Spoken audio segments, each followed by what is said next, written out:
बांग्लादेश की राजनीति में आज एक ऐतिहासिक अध्याय जुड़ने जा रहा है।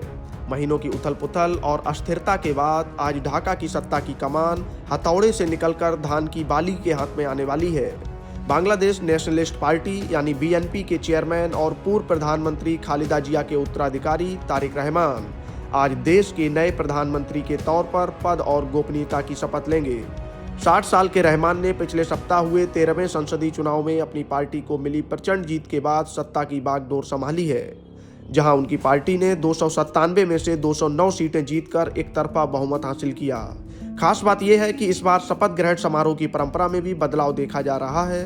दशकों से राष्ट्रपति भवन बंग भवन में होने वाला यह कार्यक्रम अब संसद परिसर के साउथ प्लाजा में जनता के बीच आयोजित किया जाएगा।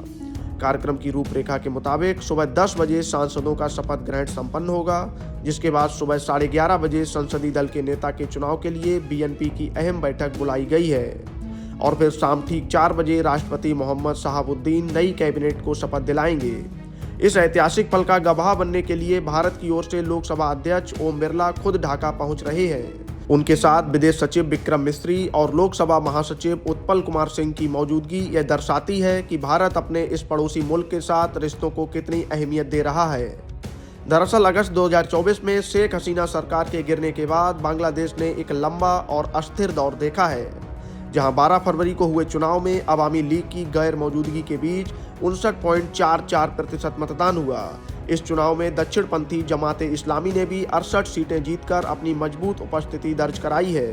लेकिन सबसे बड़ा बदलाव यह है कि 1991 के बाद यानी करीब 3.5 दशक बाद बांग्लादेश को कोई पुरुष प्रधानमंत्री मिलने जा रहा है, क्योंकि अब तक सत्ता की कमान सिर्फ बेगम खालिदा जिया या शेख हसीना के पास ही रही थी।